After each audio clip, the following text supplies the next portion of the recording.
Hello, everyone. Auspicious greetings to you all. Welcome to the finest English public talk of the 2021 BLIA North America Cloud Lecture Series. My name is Karen Chow, and I am from the BLIA New York Radiant subchapter. Since the start of our first program in March, the North America Cloud Lecture Series has completed a combination of 13 English and Chinese lectures, accumulating over 65,000 views online. Thank you to all our audiences in helping us achieve this remarkable milestone. For the finale of the English Public Talk series, we have the honor of inviting Venerable Huidong, abbot of Foguangshan Xilai Temple, here with us today. Venerable Huidong is also serving as Deputy Secretary of BLIA North America Western Regions and an Executive Trustee of the University of the West. Today's lecture is titled The Practice of Humanistic Buddhism in Life, From Seeking the Dharma to Being the Dharma. Venerable Huidong will guide us through on understanding what Humanistic Buddhism is and how we can apply it to our daily life. After the lecture, there will be an opportunity for all our audiences to ask questions. If you're joining via Zoom, you can submit your questions through the Q&A feature. And for our YouTube audiences, you can send your questions through the live chat. Everyone is welcome to submit their questions throughout the entire lecture, and our staff will collect and post your questions over to me. So without further delay, please join me in welcoming Venerable Huidong. Good afternoon, BLIA members and Dharma friends. Today, we are going to discuss the practice of Humanistic Buddhism in life. In order to know how to practice Humanistic Buddhism, of course, we need to understand what Humanistic Buddhism is and what it means to us. Master Xingyun has been practicing and promoting Humanistic Buddhism since his young age. Today, all Foguangshan temples and BLIA chapters and members around the world practice Humanistic Buddhism. I'm sure most BLIA members remember the definition of Humanistic Buddhism, which reads, what the Buddha taught, what is needed by humans, what is purifying the mind, and what is righteous and beautiful. And this definition was given by Master Xingyun. The translation of this definition might differ from one another, but the message remains the same. However, this message seems a little abstract to some people, and letting them feel hard to link it to real-life scenarios, which is understandable. For any theories or philosophy has to be tested and experienced by the person in life. And only after they test it in life, they start to make sense to them. Buddhism and Humanistic Buddhism is no different. It has to be experienced by the person, rather than simply studying them in the books. This is why the Buddha didn't teach the Dharma in theories, but he urged his disciples to practice it and experience it in life. He taught his disciples either ways of living a righteous life, the right view, the right thoughts, right speech, right action, and right livelihood, or the ways of practice, the right efforts, right mindfulness, and right concentration. Of course, in reality, there is no real boundaries or fundamental differences between living a life and practicing in life. Speaking of Humanistic Buddhism, the first question comes to people's mind would be, why are we using the term Humanistic Buddhism rather than simply calling it Buddhism? Well, what are the differences between the traditional beliefs of Buddhism and Humanistic Buddhism? If we really think about the so-called traditional beliefs of Buddhism, we would find it's very hard to understand what they really are. But there are so many traditions that develop along the history, and at some point, they vary so much from each other, let alone the fact that there are so many ways of practices mixed with other faiths in different countries and areas. Master Xingyun gave clear and thorough answers to this question in many of his books. First, the Buddha was born, practiced, and awakened in this human world. In other words, he was a human being. Whereas many Buddhists nowadays believe and treat the Buddha as a deity and only worship his statues and pray for his blessings. Second, along the Buddhist history, the understanding and practice of the Buddhist teaching has developed into so many religious traditions, and at some places, it was even turned into superstitious belief that worships deities and spirits. The true teaching of the Buddha, however, was to guide people to avoid evil deeds, to do what is good and skillful, to purify one's mind, and to cultivate wisdom. With the practice of the Buddha's teaching, one becomes a better person every day, till his or her perfection, just like Shakyamuni Buddha did. Therefore, in order to correct the wrong views, the term Humanistic Buddhism emphasizes the human quality of the Dharma. Today, I will categorize some of the practices of Buddhism that are commonly seen and believed among Buddhists. I call them seeking the Dharma, and the practice of Humanistic Buddhism, being the Dharma. First, seeking the Dharma. Simply put, seeking the Dharma is trying to get blessing or awakening from someone or somewhere other than oneself or one's own wisdom. People practice Buddhism in many ways and at different phases. In the countries where Buddhism has a long history, worshipping the Buddhas and Bodhisattvas and seeking their blessings and protection is a common practice of Buddhism. Buddhism in these countries or areas has become deeply rooted in their culture. In these countries, even just through faith, people are still practicing Buddhism.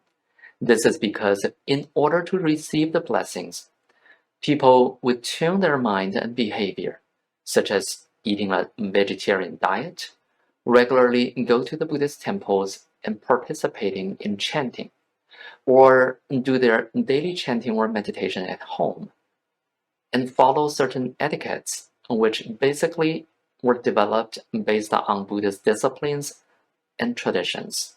The retreat of the 8 precepts is a good example, which is designed and convened for lay Buddhists.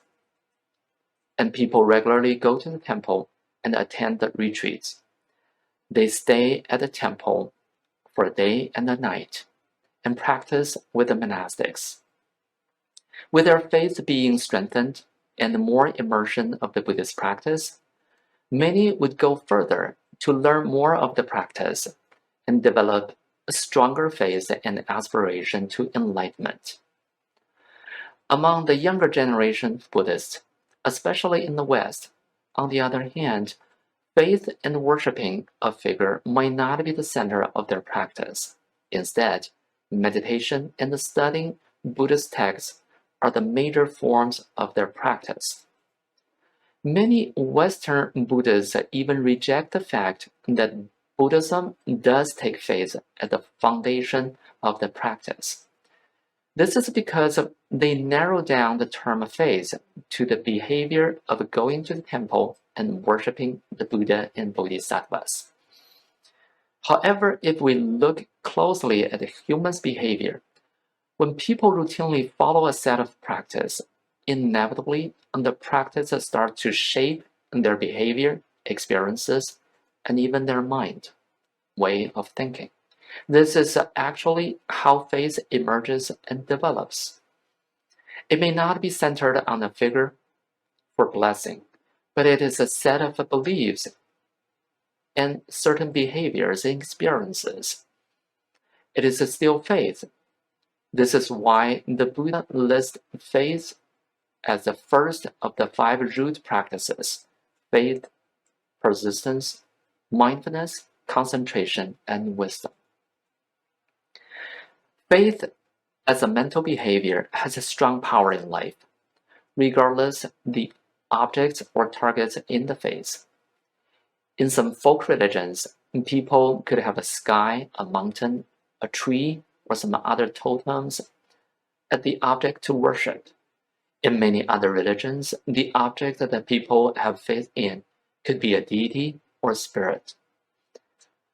Regardless of the name of the faith or ways to worship the objects, what is in common in these faiths is that they all strengthen people's resolve and give people mental power to endure in the situation and eventually overcome hardships. This is true especially at the ancient times. People had less technological or scientific ways to deal with natural disasters or other challenges in life, such as diseases or death. From looming of a challenge to its disappearance, people would mentally go through the journey of confusion, loss, helplessness, and fear, and eventually getting used to it and working up courage to fight against the challenges, and even feel numb to the pain and fear, and eventually getting over it, whether the challenges disappears or simply living with it. In this journey, it is actually the process of growing of mental power or mental strength based on faith and wisdom. However, in many religions, people mistakenly thinking the power was generated from objects that they worship, rather than understanding that the real power is from their own mind, from loss and fear to courage and wisdom. You may think this only happened to the ancient people. Unfortunately, it is still happening today. In fact, regardless advancement of science and technology, human mind is still and will always follow the same process unless they cultivate the wisdom in the mind. Cultivation of wisdom is actually the Buddhist practice. Let's take the COVID-19 pandemic as an example. Didn't people feel confused and fear at the beginning, even afraid of going out to work or shopping? Then today, even with the virus still spreading, people eventually getting used to it and have less fear and become more confident to go out. Of course, this is also because we have more knowledge about the virus and more ways to deal with it, such as vaccines and medications. Speaking of the vaccines and medications, there are so many things that humans, including the scientists, do not quite understand, including their long-term effects and the overall effectiveness. But they choose to believe that it's worth to try, especially compared to the danger of getting the virus. Isn't the ancient people thought the same about the totems and deities? They didn't quite understand them, but that was the only choice for them, and therefore they were willing to try and let their confidence and mental strength to grow. All these, I categorize them seeking the Dharma. It is a process of seeking liberation from the sources other than their own mental strength and wisdom. Here, I don't want you to misunderstand my point regarding science. Science is important. It brings knowledge and wisdom to human, and meanwhile, it is a fruition derived from the development of human knowledge and wisdom. Human can use knowledge to overcome challenges in life. This is why we say knowledge is power. But the real contribution of science to human beings, from the Buddhist perspective, is to give people confidence and courage to overcome difficulties and fearlessly face challenges in life. This is also the spirit of science. Scientific claims may change or be corrected later on, but the spirit is to always proceed to the truth with new evidence. This is like soldiers with advanced weapons may not win the battle if they don't have self-confidence and courage. During the pandemic, we see that people in the world demonstrated the same patterns of mental development that the ancient people did. All above, I categorize them as seeking the Dharma, be it seeking blessings or seeking a type of experience, for they all set their faith on something else other than oneself. A kid growing up noted that it is not necessarily wrong to seek the Dharma from others. Everyone, including the Buddha himself, experienced this phase in cultivation. This is like growing up from a little kid to adulthood. First, they rely on their parents to raise them and to overcome difficulties and fear until they have more knowledge and experience in life and more confidence to live by themselves. So there's nothing wrong with little kids to rely on other people in early phases of their lives. But inevitably, with time goes by, they have to grow up and have more confidence to rely on themselves. Spiritual practice follows the same pattern.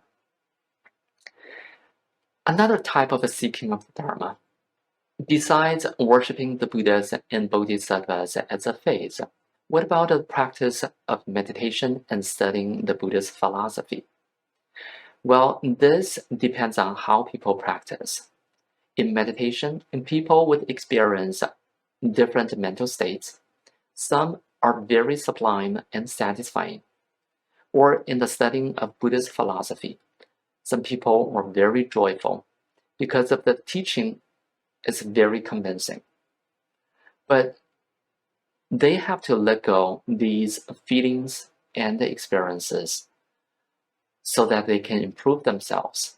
I've seen Buddhist scholars or meditators become upset when other people challenge their beliefs. Every spiritual practitioner is on the journey to realize something, letting go the fantasy of become someone else, be it a deity, a Buddha, or became part of the imagination of nirvana or enlightenment is very important. One should constantly eliminating greed, anger, and wrong views, and never give up improving themselves and putting themselves in others' shoes. Feel what they feel, and that is a practice of Buddhism, and that is how people make compassion and wisdom grow in their mind. Now let's talking about being the Dharma. At lay or monastic ordination ceremonies, Master Xingyun always tells disciples to repeat after him, I am a Buddha, for 3 times. He wants his disciples from the inception of becoming Buddhists to plant a seed of Buddha nature. There are 2 aspects to understand this declaration. First, in nature, we are the same as the Buddha, being the human being and having the potential to be awakened from greed, anger, and delusions, just as the Buddha did. We are in nature the same as the Buddha. And the Buddha showed us that it is possible for human beings to be liberated from the 3 poisons and the cycle of rebirth. In other words, we all have the Buddha nature. Second, in practice, since we are the Buddhas in nature, we then should practice from the Buddhist perspective, cultivate our own wisdom from our own mind, rather than seeking it somewhere else, be it a place or mental state to be reborn to, or becoming someone else. The Buddha is actually the Dharma, and vice versa. Therefore, if we remind ourselves that we are the Buddhas, then we should always act from the Dharma and be in line with the Dharma. This is clearly shown in the Vakali Sutra, Once the Buddha visited his ailing disciple Bakali. Bakali told the Buddha he was very ill. However, he missed the Buddha and has always been wanting to see the Buddha. The Buddha told Bakali, "What can you see from this impure body, which is subject to illness, aging, and death? He who sees me sees the Dharma. He who sees Dharma sees me. Therefore, if we see ourselves, the Buddhas, we need to act in line with the Dharma. This is why there's really no need to seek Dharma from others, from other places or other people. It's only from within."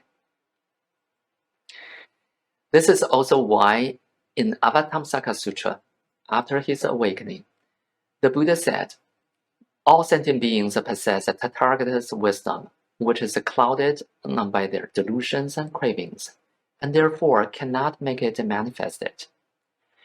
You may want to ask, the Buddha's mind has attained the perfection of purity, but I still make wrongdoings and transgressions.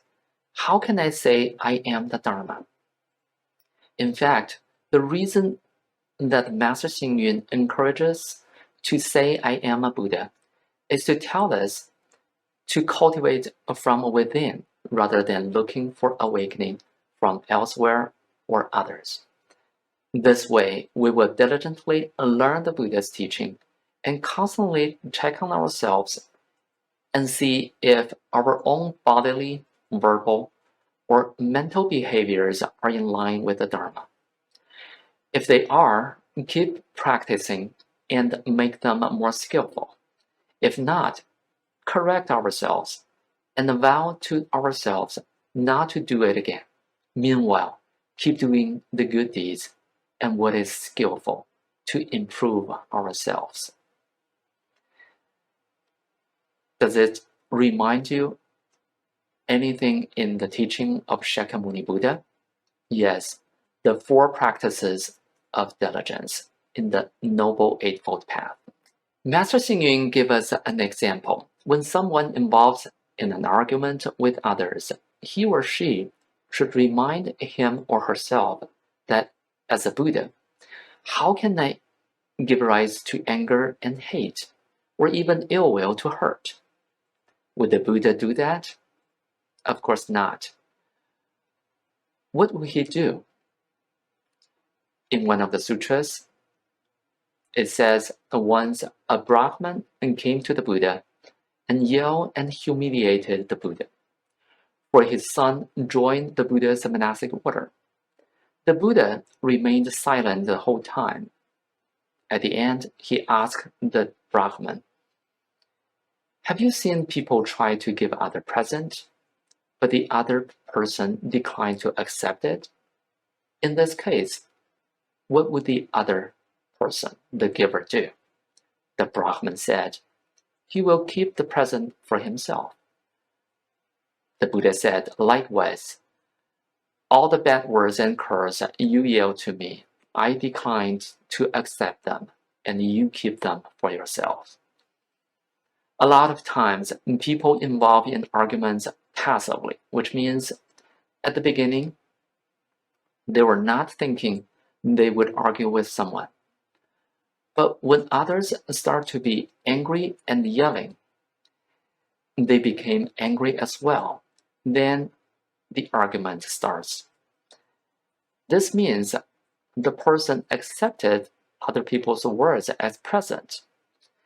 If they didn't, they would not be affected by his words or attitude. So when we practice in real life scenarios, we need to be constantly in mindfulness and be aware of our own mental states, constantly checking, is my mind in peace or turmoil? Is it with desires and cravings or in peace? And this is a part of the practice of the 4 frames of mindfulness. As you can see, behind the practice of being the Dharma, the practice of Humanistic Buddhism, it is the teaching of the Buddha Shakyamuni Buddha. But practicing humanistic Buddhism, we're not trying to immerse ourselves in imagination of sublime state of existence, but to become a better person day by day. Master Xing also tells us sometimes we can also think as a Buddha. How can we keep our bad habits? For example, smoking, drinking, or even gambling. We can clearly see the strong desires and cravings behind these behaviors. And for sure, they are not part of the pure Dharma. Eventually, we will give up our bad habits in the practice of humanistic Buddhism, being with the Dharma. This way, we constantly revise our own behaviors and become a better person. Not only do we need to correct our own transgressions, but also do good deeds. This is why Master Xing promotes the 3 acts of goodness: do good deeds, say good words, and have good thoughts. From the pure and compassionate mind, only good behavior shines. Some people think in humanistic Buddhism, the teaching sounds so easy and simple. Who doesn't know one should do good deeds? But look around and check the media. Almost every day, everywhere, there are conflicts, crimes, and even wars. That just tells us the true Dharma is always there with us, but people's minds are clouded by greed, anger, and ignorance. They cannot see the Dharma, and therefore cannot let the gem in each of us, the Buddha nature, to shine. This is why many Chan masters, after being awakened, wrote the poems saying, awakening is simply finding back the true self. Another aspect of being the Dharma in humanistic Buddhism is that one would not limit themselves in the traditional etiquettes or rules to prevent their wisdom to illuminate. Master Xing demonstrated with a perfect example. When he started to promote Buddhism in Taiwan, seeing most people there were not interested in Buddhism, especially the young people, felt Buddhism were only for old guys. He started to write Buddhist songs and promoted the Dharma through singing. While many young people started to learn Buddhism in that way, the traditional Buddhist circle started to resist and said this was not the right way to promote the Dharma. But now we see singing or even dancing in Buddhism is very common with modern songs and modern art, and this has become a new tradition. Now, each year, BLIA North America conducts singing contests, the Song of Human World. The lyrics of the songs were all written by Master Xing. The Master even predicts that the future of Buddhism will be promoted through music, art, sports, and other ways that people are familiar with. From above, we can see the practice of humanistic Buddhism is to always being with the Dharma, and even look at oneself as a Buddha to be and Dharma to shine. Thank you, Venerable Huidong, for the insightful lecture. Through this talk, Venerable has helped us distinguish the difference of seeking the Dharma and being the Dharma, where the first is the process of pursuing liberation from someone or somewhere, and the latter is where one practices and cultivates wisdom from our own mind. And as Venerable Huidong said earlier, Buddhism has to be experienced by the person rather than simply studying its theories from the books. So for the second part of today's program, we have invited 4 BLIA members across North America to share with us on how they practice humanistic Buddhism or being the Dharma in their daily life. For our first panelist, we have invited from the BLIA World Headquarters Young Development Committee Director, Jenny Chen. Thank you. Hi, everyone. I'm Jenny. I'm from the BLIA New York Radiant Subchapter. I would like to thank you, Venerable Huidong, for inviting me to be a part of today's panel to share how I have been practicing the Dharma in my life and with my family. I have been part of the Foguangshan community since I was a teenager, but my journey in Buddhism started when I was a child. I came to Foguangshan New York Temple at the age of 16. For me, temple is a safe haven. Imagine I was a young student studying and living alone in a foreign country. At that time, Foguangshan had just established the young adult division, and I was so happy to join. During those earlier years, I learned to establish and build up my Buddhism knowledge and values. I was just like any young person pursuing my career and eventually get married and had a family. I always knew that it is important for kids to learn kindness, compassion, and generosity, and have emphasized that with my kids. Since they were little, I have brought my two boys to temple and have enrolled them in a different program simply to give them a chance to see the Dharma as an important aspect in their life. Seeing the Dharma and with the Dharma has been a source of strength to help to me as a parent and for them. I consider myself to be lucky to have grown up with a Buddhism background and then found Foguangshan when I arrived in the United States. It seems to me that too many parents take a past role in guiding their kids by trusting that they will grow up right direction and that they will learn everything that they need to know at school. And setting an example at home and living accordingly to the Dharma wisdom, and then spending a partial of their free time at temple is a more powerful way to guiding children on the path of a good moral and values. One day, when my older son Evan was in 4th grade, he got bullied at lunch. Some students knew that he is vegetarian, and they played a trick on him. When he wasn't paying attention, they add slice of ham to his sandwich and put chicken soup in his juice. And Evan took the bite, knew it didn't taste right, and immediately spit it out. And the classmate laughed at him.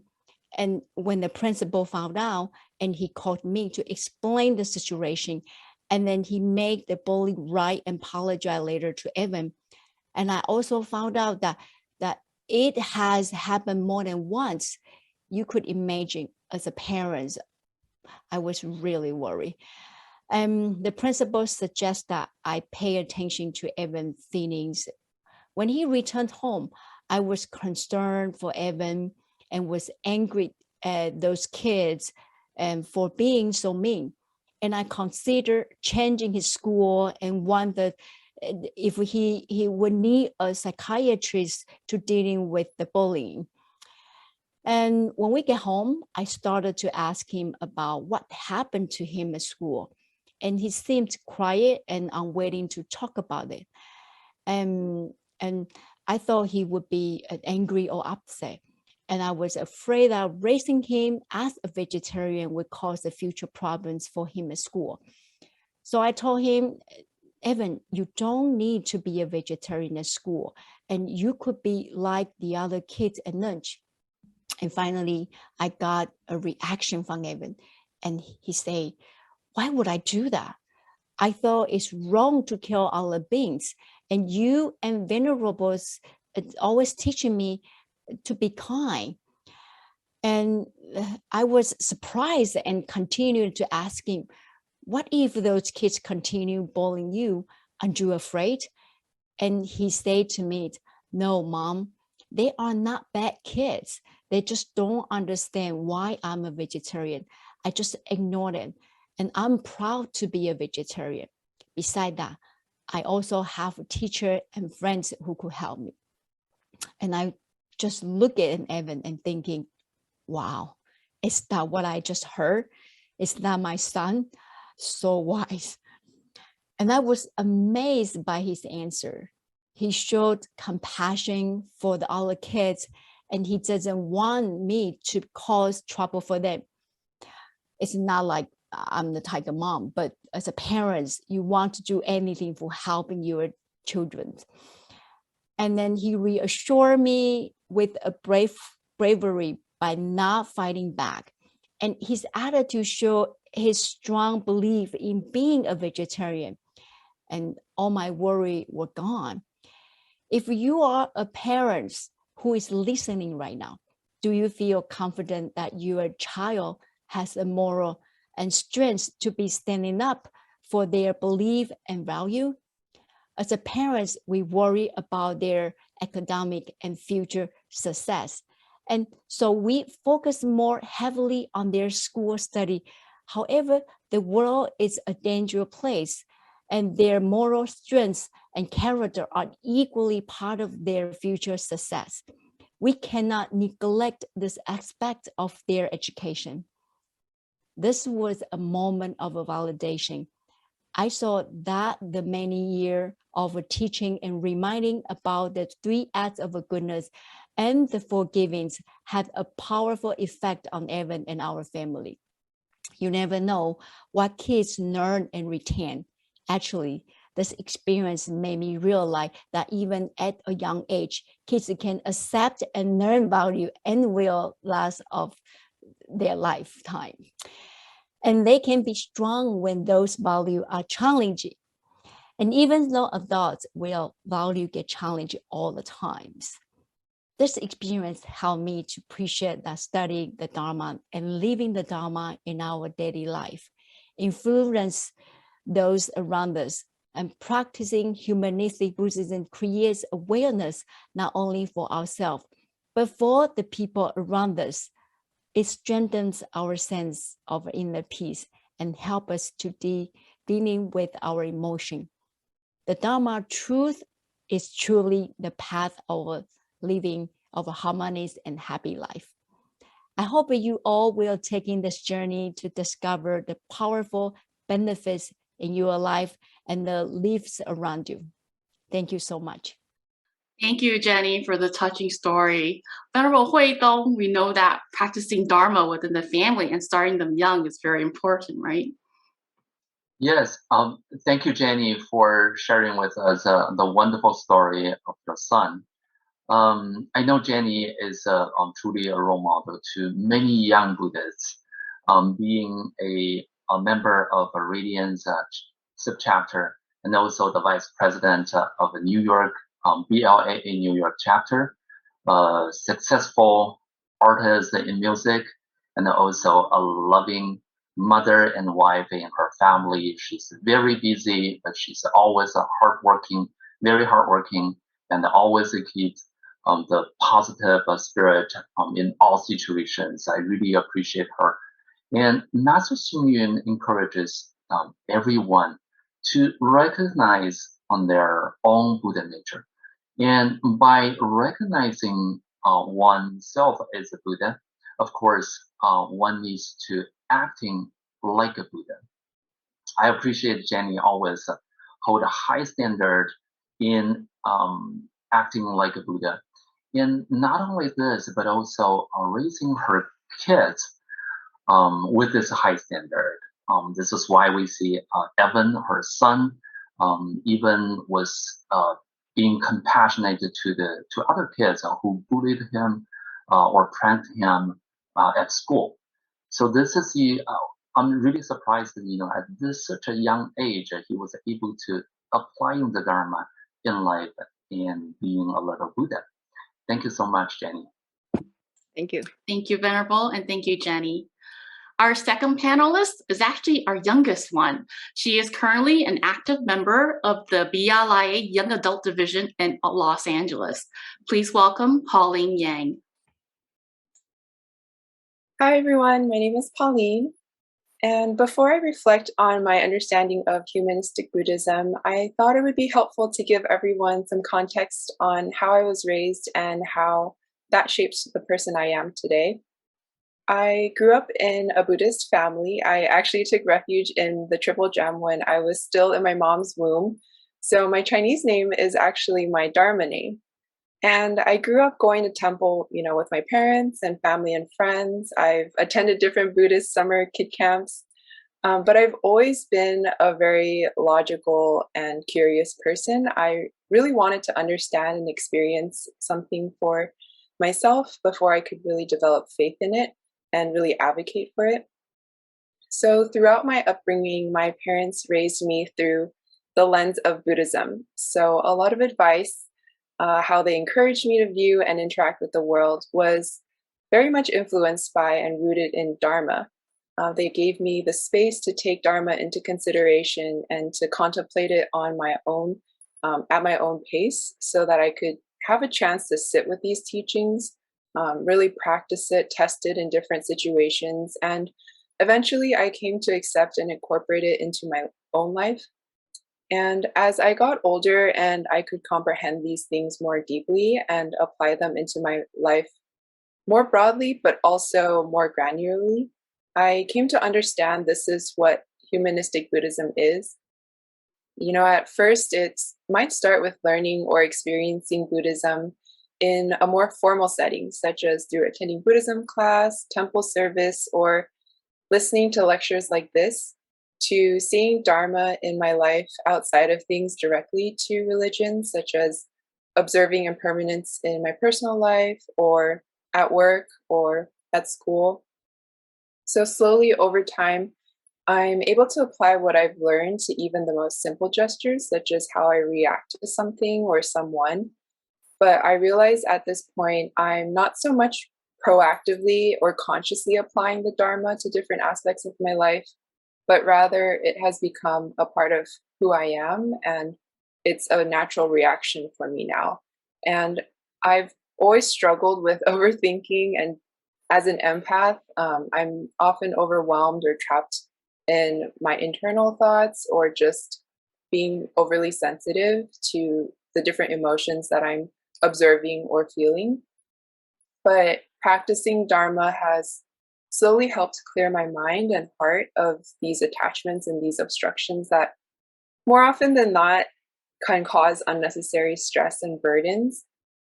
And as I reflect on these experiences and just thinking about what the world has been going through these last couple of years, as well as what a lot of my peers have been discussing and searching for, a purposeful life that often involves giving back in some shape or form, I've been finding myself going back to what seems like a very basic concept of empathy and compassion. And this is a topic that we often talk about in YAD, and both in our Buddhism class and just our usual more casual catch-up sessions. Society, I think, often celebrates, maybe to a fault, the heroism of giving back and just changing the world in a really significant, grand way, that is widely impactful and really positive. That sometimes we forget that putting others first doesn't mean putting ourselves last. And there is a sense of inner peace in finding and just genuinely feeling a desire and purpose and contentment in serving others only after learning to love yourself fully first.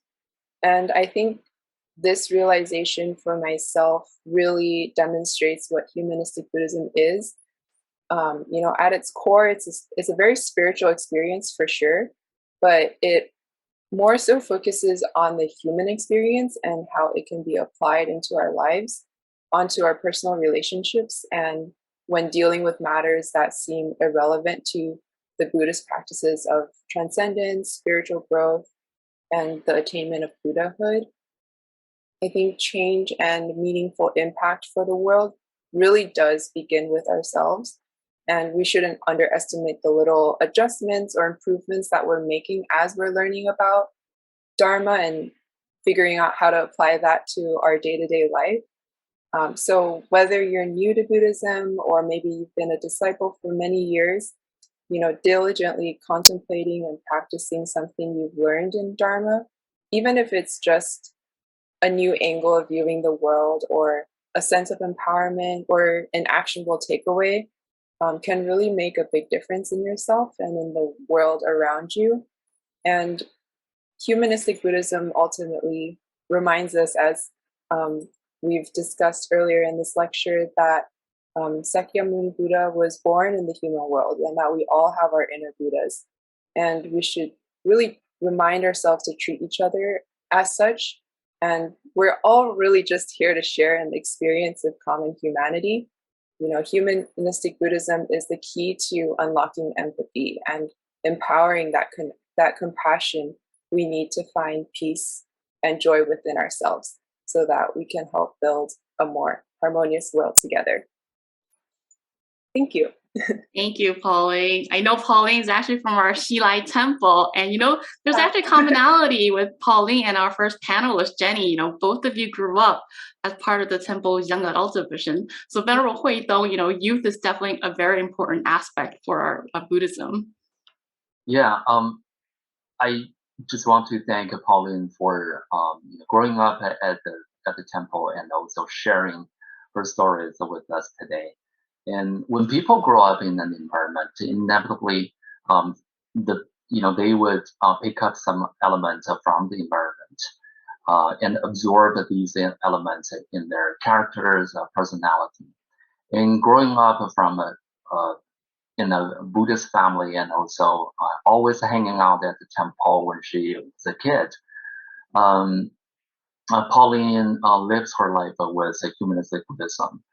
The teaching of humanistic Buddhism. The reason that I call it humanistic Buddhism rather than just Buddhism, this is because of not only is she faithful to the Buddha and the Buddha's teaching, but also apply the teaching in her own life, and even share with other people and inspire other people to live a life with the Dharma.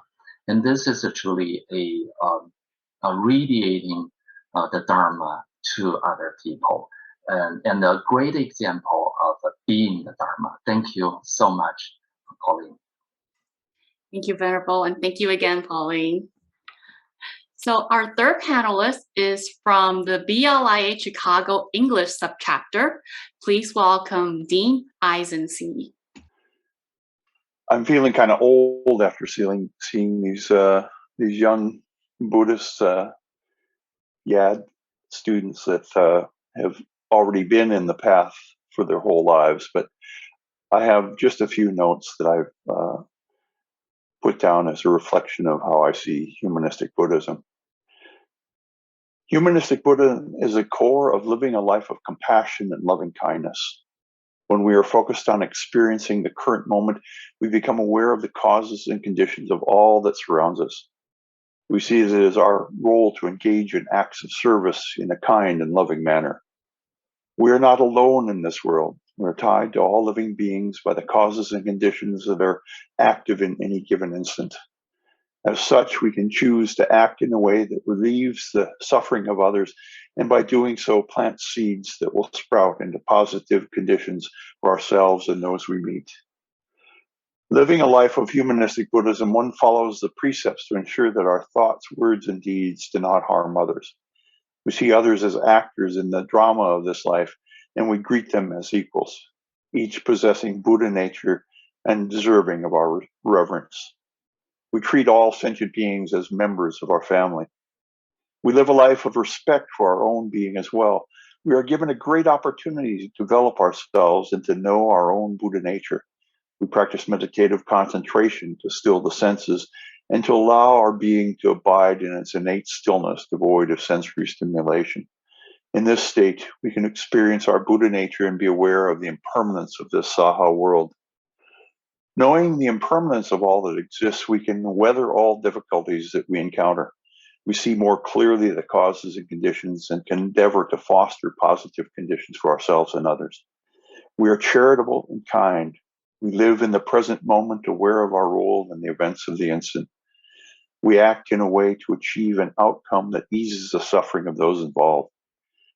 When we strive for the most beneficial outcome, we do so with thoughts, words, and deeds imbued with loving kindness. We do all that we can to put others' needs above our own. We act selflessly, knowing that the best outcome will be achieved when our ego is dissolved in the unity of all that exists. When we realize that we are part of all that is around us, we know that we cannot just retire to some isolated cave and sit in meditation all day. We have to be involved in our environment at the family level, at the community level, and at all levels of society. We know that our actions affect those around us and know that everyone's actions can have either a positive or negative effect on the world. We therefore do our best in all circumstances and encourage others to do so as well. Each moment is a chance to learn about the outcomes of our actions and those of others. It is also a chance to set an example for others by acting in accord with the precepts. When others see a virtuous act, they may follow suit, and as such, we spread the Dharma by every word and deed that we do. Our life is a vehicle for teaching without preaching. We do not impose our will on others, we merely set an example of a life in equilibrium. Our actions are a reflection of not only who we are, but also of the community of Buddhists that we're an integral part of. Even our smallest interactions can present either a positive or negative experience for those we meet. By presenting a kind and loving demeanor, we can ease the suffering of others. Our awareness of our surroundings can give us many opportunities to be of assistance to those who we meet. Holding the door open for someone, greeting others with a smile, or stacking the dishes after eating in a restaurant can serve to lighten someone's day. Every act of kindness we do is to our own benefit. It eases our minds and is a positive seed in the play of cause and effect. Likewise, every negative action or word is to our detriment. It adds to our own suffering as well as plants a negative seed in the garden of causes and conditions. As a humanistic Buddhist, one engages in activities that benefit our society and the planet. This is done to alleviate the suffering of many and to give comfort to all. One cannot separate oneself from one's environment. As such, we treat the environment with love and respect by performing acts that protect or enhance it. In a like manner, out of respect for all sentient beings, we preserve life by following a vegetarian or vegan diet. We endeavor to do the least harm and to preserve life by any means we are able. Again, these are seeds of positive actions that will bear fruit throughout our future existence. Humanistic Buddhism is very simple. It is living in the world in a kind and loving way.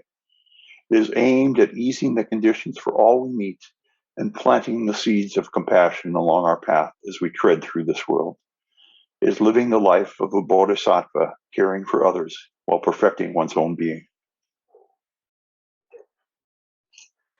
Thank you, Dean. Thank you so much. Venerable, it's so wonderful to see how humanist Buddhism is localizing and, to have more members like Dean here with us. Definitely. Thank you so much, Dean, for sharing your understanding on humanistic Buddhism. I like your definition of humanistic Buddhism at the end of your speech. When I see someone is practicing Buddhism, considering it cultivating the Buddha nature, I know this is the practice of the humanistic Buddhism and also being with the Dharma or being the Dharma. For even sometimes we make mistakes in life, we can learn something from it. It is true that anything happens in life, be it something in our favor or mishaps, it can be a lesson. And we can always learn from it as long as we accept it as it is, rather than resist against it. We observe it and analyze its causes and conditions rather than pointing fingers to others or complaining about it. And that way would be making this experience a bad karma for future. So anything as long as we just considering it as a part of this the big web of cause and conditions, and we just very calmly and peacefully accept it as it is, and of course not to give it up, and always encourage ourselves to do better and to become a better person, live a simple life. That is a practice of humanistic Buddhism and being the Dharma. Thank you so much, Dean. Thank you, Venerable, and thank you, Dean. Now, unfortunately, our last panelist cannot join us today, but he has pre-recorded his story to share with us. Please welcome from the BLIA New York chapter, Eric Rowski. Hi, I'm Eric Rowski. I'm principal French horn at the Metropolitan Opera in New York. I'm also a devotee at Fo Guang Shan in New York. And I wanted to share my thoughts today about Buddhism, humanistic Buddhism, and meditation, and how it's impacted my life personally and professionally. Goes back to when I was in college. I had an interest in Buddhism. I soon started to read about meditation and found that, the explanation, the Buddhist explanation about how the mind works and why meditation is so effective was something that really spoke to me. It was a very clear explanation. And I soon found that the benefits of studying Buddhism and meditation really had a profound effect on me in daily life and my life as a musician. My life as a musician, as a performer, is pretty intense. It's a stressful job. It's a wonderful job too. But I perform to, on average, 3,000 people 4 times a week live. Often there are microphones and cameras around me. We broadcast live on radio a couple of times a week. And we're also broadcasting to movie theaters about a dozen times a year. Even though we rehearse, every performance is different. For the simple reason that nobody is the same from day to day. So if a singer, conductor, or a colleague feels more excited, more energetic one day, a performance might be faster or more energized. And as a performer, you have to be ready for anything. We can't just count on it being the same, exactly the same every time. And the decisions we make are measured in fractions of a second. It's kind of like being an athlete. So we have to learn to live in the moment. That's what we do if we're successful at it. And so, through study of Dharma and meditation and learning to live in the moment, to be mindful, is something that really, I think I found was very beneficial as a musician as well. Music, to me, is its own form of meditation. As a performer, it requires an incredible concentration. In order to concentrate well, we all know that we need a quiet mind, one that's not distracted. And it's an essential way of overcoming nerves. Most people, have a little anxiety about getting up in front of an audience, whether it's public speaking or, student performers in music sometimes also suffer from this. And the trouble is, with an undisciplined mind, it's a little bit like taking a dog off its leash, an untrained dog. And for most people, that dog goes everywhere you don't want it to go. And that means for the performer, it usually goes to the place of freaking out, anxiety over the fact that you're in front of all these people. So stage fright can be a real thing. And I think that in my own practice, getting better with mental discipline and learning through meditation and Dharma practice of trying to live in the moment, not being judgmental about what's happening in this moment based on the past or the future, projecting outwards. It's the same in music, to make these split-second decisions that we have to make in performing and listening, reacting to what's going on right now. We have to have that kind of mindset. I would say that 50% of being a successful performer, only 50%, is your craft, learning to be, outstanding on your instrument. Just as important is the mental aspect, which is learning how to present yourself in front of an audience and being just as good in public as you are in your own practice room. So my first meditation classes, I think that concept that everything coming from the mind was certainly a new concept to me, and realized that if I could control my mind, I wouldn't feel anxiety.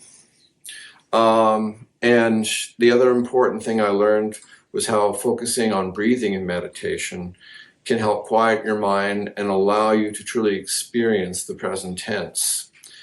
As a performer, the French horn is a wind instrument, when we get nervous, breath control is usually the first thing that goes. So consequently, as a result of meditation practice, breath control, breath counting, and so forth, I start my day on the French horn with long tones, just for breath control. What I also use is a metronome, which is that tick-tock device that most musicians use. And it became a very profound experience for me to realize that that metronome is a device that helps musicians live in the moment. It's this moment and then the next moment. And it makes you realize that the present tense is like as thin as a strand of hair. It's here and it's gone.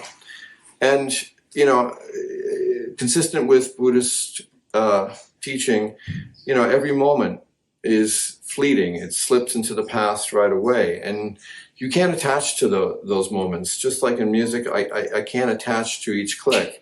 At this moment and at this beat, I was perfect. But if I attach my ego to it, I'm no longer living in the present, because this moment is gone. Likewise, if I make a mistake in this moment, if I attach to that, it's going to possibly lead to more mistake because I'm distracted. You let it go. You learn to let it go. Most people would freak out, you know, if they made a mistake in front of an audience. But if you're calm, even if you made a mistake in this moment, you stay calm, the next moment can be perfect. But if you're distracted, it won't be. So, you know, in this freedom of living in the moment, we have the ability to really be creative then. It's very, very liberating, and it gives you the chance to move from moment to moment with the freedom of going anywhere you want to take the music and where you want to take your audience. I think that also music is an abstract art form. You know, our job is to really touch the hearts of our audiences. And in that sense, it's a form of giving. And, you know, giving is an act of compassion. And just like all sincere acts of compassion, I think performing should be without any ego, without any attachment.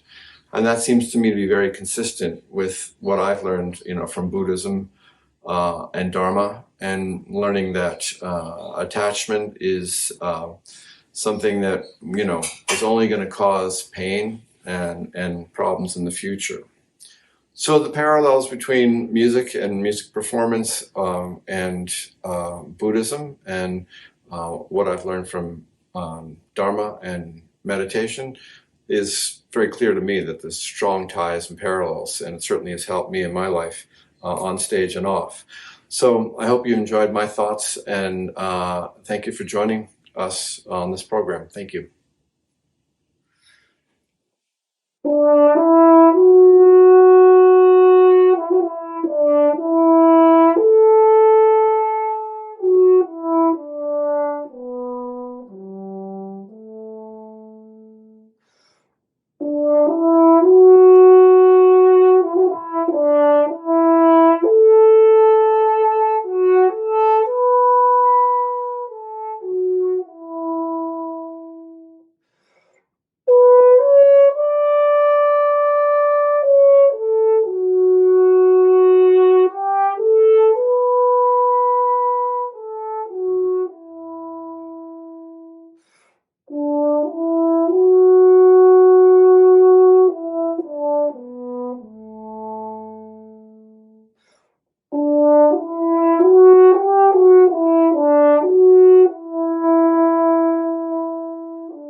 Thank you, Eric, for your story and also for the beautiful music. Venerable Huidong, this is actually a very different or unique approach to practicing Buddhism from what we usually would think about.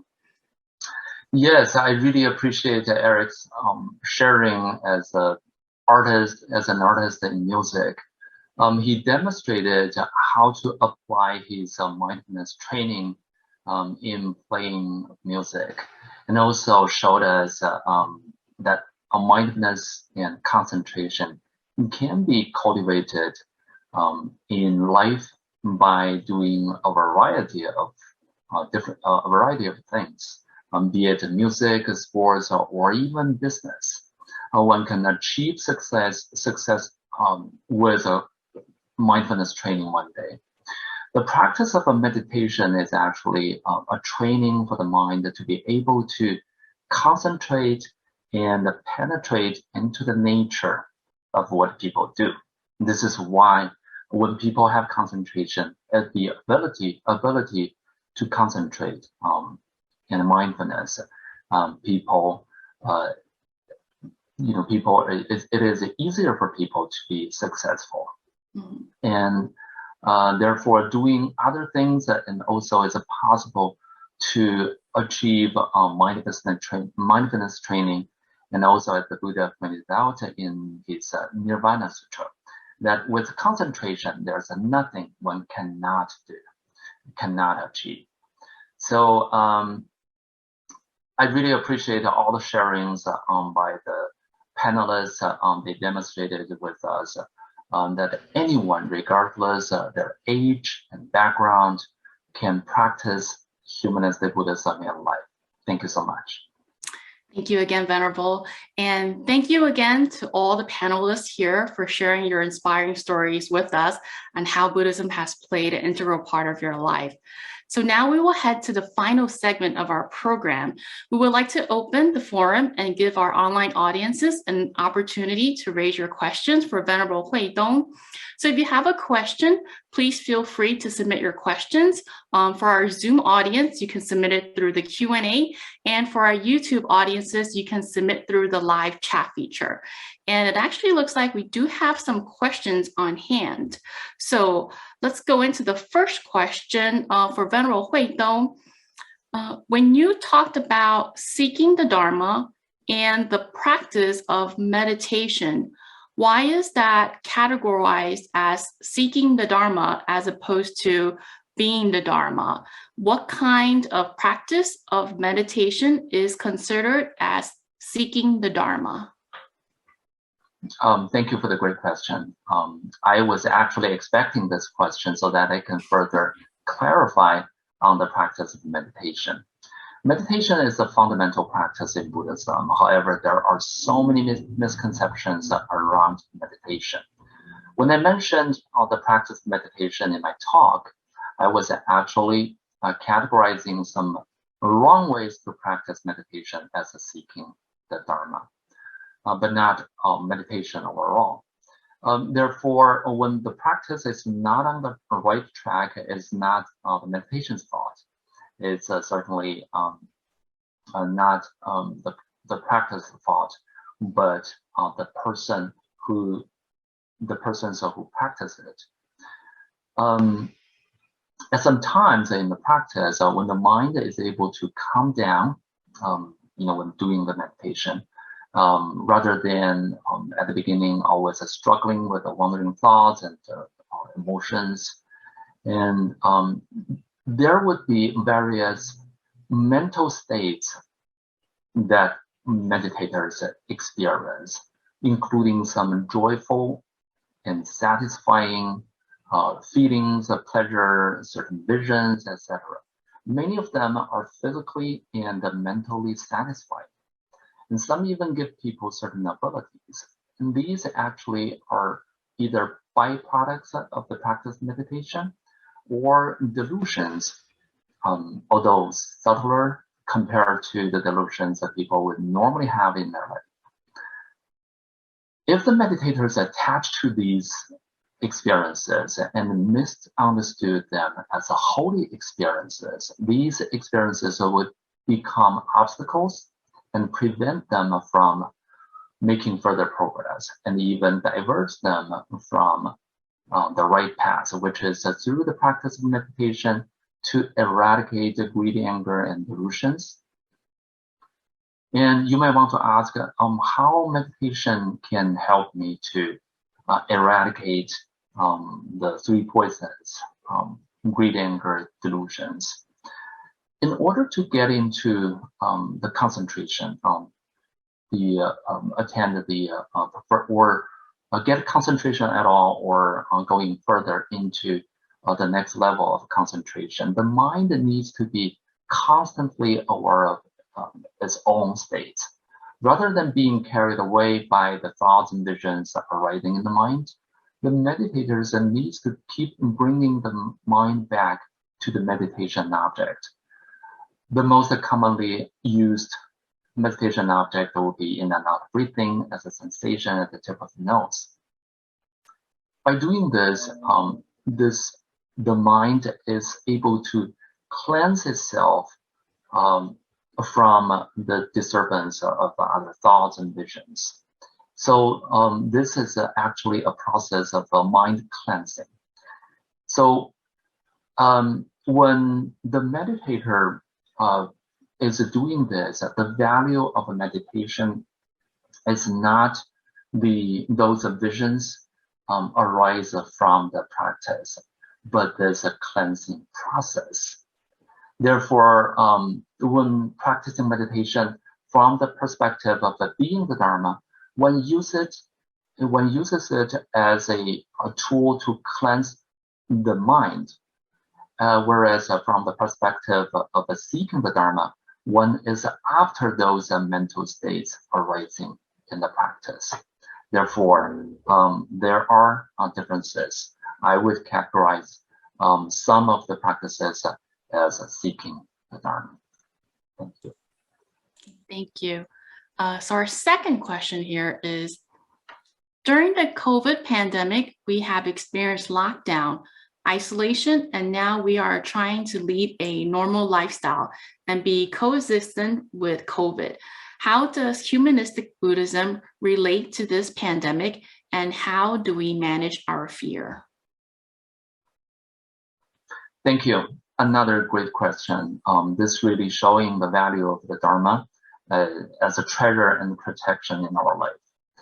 So during the pandemic, we see people driven by fear, worries, or anxiety, and they look for safety by doing many weird things, including intaking detergent to kill the virus.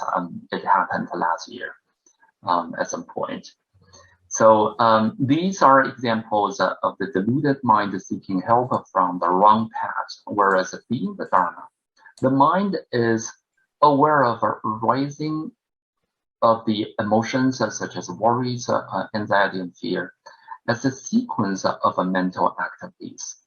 Rather than being controlled by these negative emotions, of course, it takes the mind can be aware of them and take some measures to deal with it.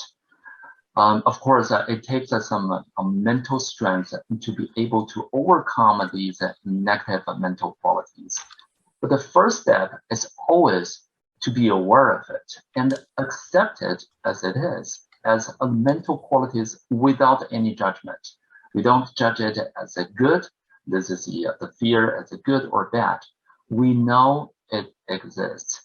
And sometimes the people always stare on, sometimes like stare on other people's fault, always looking at other people and never be tolerant of other people's mistakes. And this is another, the mental activities we should be aware of.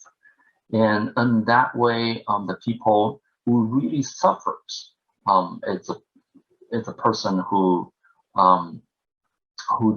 give rise to hate. So when people deal with these emotions or mental activities on the mind, being it hate or fear, it's one can take the tools in the Buddhist practice. For example, among the BLIA members, well, in addition to the practice of meditation, we see BLIA members during the pandemic join the efforts of BLIA charitable programs to help others in the communities. Well, when I ask them, are they afraid of going out to have contact with people, with strangers? They said yes, at the beginning they do. But when they go out and help others and seeing other people being moved by their actions, it's just compassion and loving kindness arise in their mind. And this as a strength, as a power, which is a sweep away their fears. So there are array of tools in Buddhist practice that we can use to drive away fears, be it the concentration or mindfulness practice, such as meditation or yoga or chanting, or just practice the 3 acts of goodness, do good deeds, say good words, and have good thoughts. Thank you. Thank you, Venerable. Actually, quite a few questions. So let's go to our third one. How do we stay on the right path of being the Dharma? Thank you. I would translate this question. Staying on the right path of being the Dharma is how to practice. How to stay on this path is how to practice Humanistic Buddhism as being the Dharma. And I did mention that this the practice, the 3 acts of goodness, as a practice of Humanistic Buddhism, and also there's the practice of forgivings, giving other giving other confidence, joy, hope, and convenience. This is a practice of a Humanistic Buddhism, and in the talk I mentioned that behind the scene of these practices are the fundamental practice of Shakyamuni Buddha's teaching, the Four Noble Truths, Eightfold Path, and the 37 fundamental practices. If, of course, if our audience, some people in our audience are not familiar with these terms, basic practices, you're welcome to join our programs, teaching programs organized by BLIA North America, which are free online courses that you can register at Foguangshan Buddhist temples and BLIA chapters. But in terms of the practice of Humanist Buddhism in life, there are various ways. For example, the right way to practice meditation is one of them. But they also require the switch of the mind from seeking the Dharma to being the Dharma, which means that you recognize yourself possess the Buddha nature, possess the same nature as Shakyamuni Buddha did. And then see everything from the Buddha's perspective. And of course, the Buddha's mind is a pure, always in peace, and always compassionate. And one of the powerful tools to practice from the Buddhist perspective, as we said, giving. And giving is not just traditionally we call it as a practice of generosity, but it's not just the generosity in the action, but it is in the mind being compassionate to others, and also letting go the attachment to what the person has. Well, when one is willing to give away his most favorite items, and he's actually giving away the attachment from himself. So this is a good practice. So there and also there are other ways, such as we can always think about look at the situation from alternative perspectives, rather than just always being worried and always come back just come back a little bit to your heart and observe the situation. And first, you need to calm yourself down. And this is actually the nature of the Buddha as the purity or the peace of the mind. So we need to come back to this rather than just being worried or even complaining about it. Thank you. Thank you. So our next question is, you spoke about the quote that Buddha said, "He who sees Dharma sees me, and he who sees me sees Dharma." Can you elaborate on the meaning of this a little more?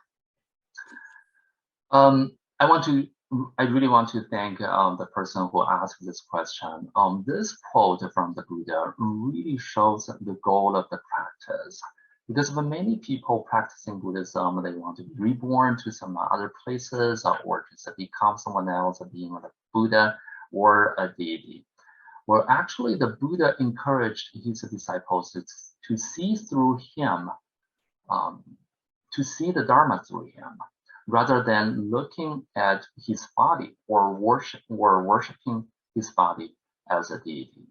So when someone is practicing the Dharma, and one is actually, can also compare to oneself to the Buddha. That we can see from the Buddha is compassion, is wisdom, peace, and serenity of the mind. And these qualities, we too, as human beings, we can cultivate these qualities for ourselves through the Buddhist practices and even different ways in life. Eric just by playing music, he showed us a good example of it. So the practice, this sentence, "He who sees me sees the Dharma, and sees the Dharma sees me," it really gives us a clear understanding, a clear explanation of the goal of this practice. Thanks. Thank you, Venerable. So this one is from Louisa of Ottawa. I have joined the Foguang Choir and have enjoyed being with younger members, but how do we, the older people, practice humanistic Buddhism? Venerable Huidong, please give us some advice. Well, for this question, I'm not sure you were actually singing with the kids or you were teaching the kids to sing. Either way, actually, we can practicing it. Being the Buddha, of course, when the sometimes the kids are not always disciplined, maybe sometimes they can make fun of others or just being naughty. But but this is so natural to and so normal to the kids. So I would say practicing of humanistic Buddhism, first we see everyone as a Buddha. They have a Buddha nature, and this is out of their nature, especially as a kids. So we need to have this understanding for their behavior, and then we can calm ourselves down and not being mad. And if we're singing with others, I always feel singing as a choir member, this is really a good practice of humanistic Buddhism, because of we put ourselves in the whole environment with different people singing. No matter how good a singer is, if he just all of a sudden stick out his or her voice out of the harmony of the choir, and that is just noise, not a good singing, right? So singing is always a good practice of humanistic Buddhism. Actually, Master Xing Yun, he said, the future of promoting Buddhism and the practicing Buddhism has to take the form of people's life, like playing music, singing, sports, and art, And these forms anything that we actually can practice our compassion, mindfulness, and wisdom. And wisdom here means we can see through the situation, see through the conditions in front of us, and see what's going on behind the scene. Thank you. Thank you, Venerable. We have time for one final question.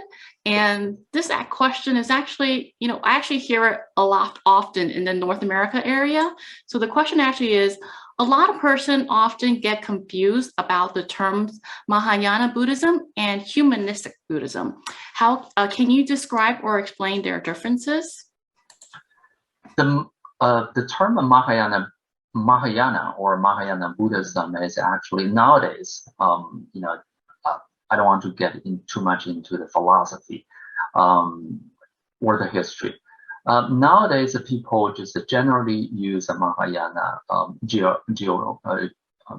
geographically to indicate Buddhism in China, Japan, Korea, or Vietnam. And sometimes people use this term, traditionally use this term for Tibetan Buddhism as well. But nowadays, some people use it in Vajrayana for Tibetan Buddhism or Mongolian Buddhism.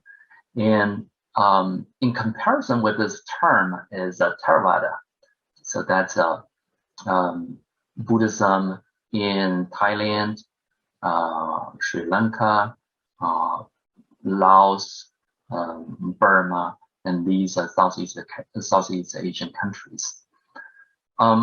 The humanistic Buddhism is what nowadays we promote.